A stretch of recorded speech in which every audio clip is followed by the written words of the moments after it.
So I started them, I suppose, around 2002. It was shortly after 9/11. I had been making very discrete installation works, and at the time I felt as though I wanted to make something that had to do with where I was, with New York City, with place, and find a way of somehow connecting. Um, and because I had grown up on the waterways and very much knew the city that way, I started thinking about the water surrounding the island of Manhattan and the fact that most people were very unaware of that, but I was sort of hyper aware of the tides. The 2 meter tides every 4 hours, rising and falling. So I started thinking about a way of making that visible. So I started to look at the tides, and then I started to think that, this must be a way of creating a kind of drawing of these that would present a pattern. It also had to do, we were doing a lot of traveling at the time. We were living in Japan. We had just come back from Japan, really, but we'd been traveling to Europe a lot, and I was thinking about how every place we were flying to and living in, that each place must have its own pattern. And because it involves data, I think I associate data with science and solving problems. And really, for me as an artist, the data really was a way of asking questions. And I was never really looking for a solution, but a way of asking other questions, a way of understanding a place. So, yes, I use data, but it's really a vehicle for discovery, and for understanding, where I am. And and working with these for so many years, the tides are really how things have changed, how the water moves differently, how extreme weather has begun to affect things. It's all apparent, I mean, you would expect this to be apparent in data, but then to actually draw the same place, draw New York Harbor over and over again, for almost 20 years now, and it is 20 years, you start to see changes, and this is really something that came out of the work, drawing these hurricanes, just beginning to notice. Every 10 years I draw the 31 days that lead up to 9/11, and the first group of drawings I did, you would notice that there were some windy days, and that would affect the pattern a bit and open it up a little bit. But then the next time, 10 years later, when I drew it, there'd be days that were just completely blown out of proportion from a hurricane.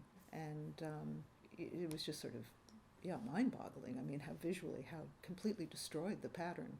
And this last, I guess, 2021, I did the same thing again. And there are even more hurricanes in this, in this time period. And it's right now, it's really something that's sort of really preoccupying. The work is to see how patterns are altered by the extreme weather. So that's it's a project that I plan to. This is the third series, so I plan to do it each decade.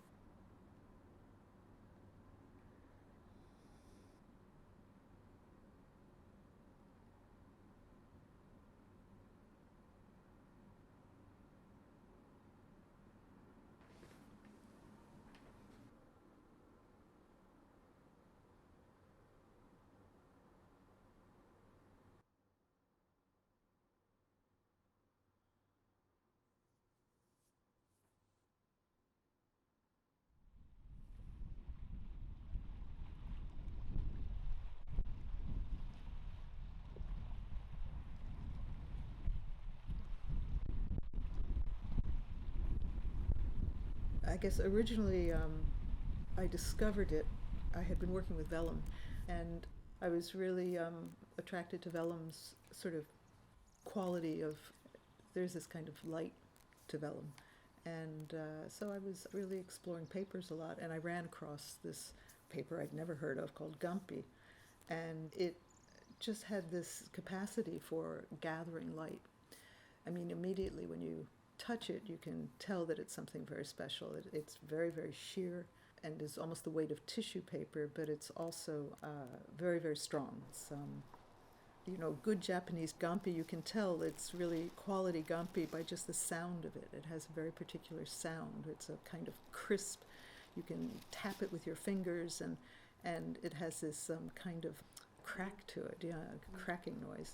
So if you make the paper, when it's suspended in its water bath, there's a kind of viscousness that comes off of the plant.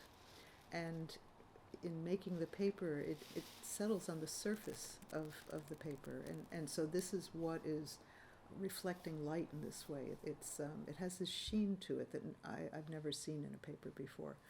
It's really distinctive and unique to it. And in making the drawings about, water, it has this luminosity that reminds me of water, that, this kind of reflective, luminous surface. And so the drawings all have this quality. If the ink, the way that it lays on the surface and the reflection, if it were a standard drawing paper or any other kind of paper, you wouldn't have this same kind of luminosity that is so evocative.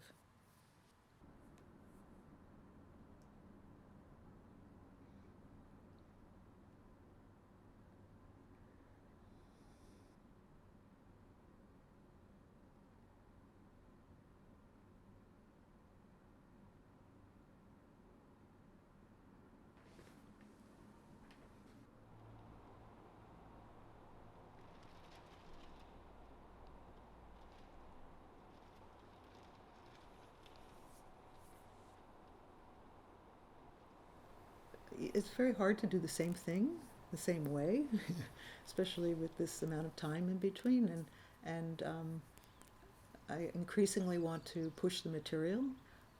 In this case, I've always drawn them with as close to the same color ink as I could possibly do.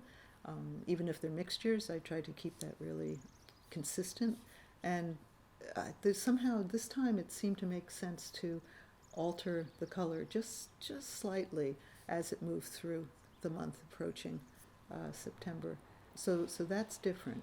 There is this shift in color, and also I leave more things. With other things, I would have maybe redrawn the drawing or cut it, changed it, done something to make it more even. And this time I left more things that would catch your eye. Yeah, over time I just have a different relationship to it, and they're drawings and things happen, and I think that some of those things should remain. It just gives you a way into the material, and also, again, it gives you this sense of time, that you have these moments where you pause, and it's not just a continuum, just a sort of invisible continuum.